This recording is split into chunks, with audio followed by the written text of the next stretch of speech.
નમસ્કાર મિત્રો, અમારી ચેનલમાં તમારું સ્વાગત છે। પ્રાંતિજ તાલુકાના મજરા ગામે જૂથ અથડામણ થઈ હતી। પથ્થરમારા સાથે હુમલો કરતા 20 લોકોને ઈજા પહોંચી હતી તેમજ અનેક વાહનોની તોડફોડ અને આગ ચાંપી કરવામાં આવી હતી। જો કે આ ઘટનાની જાણ થતાં જ પોલીસ ઘટના સ્થળે ત્યારે પહોંચી હતી। મળતી વિગતો અનુસાર વધુ વાત કરવામાં આવે તો તેમજ ઈજાગ્રસ્તને હોસ્પિટલ ખસેડવામાં આવ્યા હતા।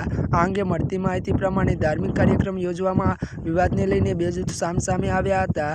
તેમાં વિવાદ ઉગ્ર બનતા સામસામે પથ્થરમારો કરવામાં આવ્યો હતો તેમજ પથ્થરમારામાં ત્યારે 20થી વધુને ઈજા પહોંચી હતી। મળતી વિગતો અનુસાર વધુ જણાવી દઈએ કે ત્યારે મિત્રો જ્યારે 26 કાર, 51 બાઇક, 2 ટેમ્પોને નુકસાન પહોંચ્યું છે, જેમાં 26 મિની ત્યારે મિત્રો 4 મિની ટેમ્પો, 3 ટ્રક, 10 મકાનને પણ નુકસાન પહોંચાડ્યું હતું। આ અંગે પોલીસ સીસીટીવીના આધારે તપાસ શરૂ કરી છે। આ ઘટના પોલીસે ત્યારે 60 વ્યક્તિ સામે નામજોગ સહિત 120 સામે ગુનો દાખલ કર્યો હતો। તો આ વિવાદ જૂની અદાવતમાં થયો હતો। ત્યારે મિત્રો આજના માટે બસ આટલું જ। અમારી ચેનલમાં નવા હોય તો અમારી ચેનલને લાઇક, શેર અને સબસ્ક્રાઈબ કરી દેજો। ધન્યવાદ।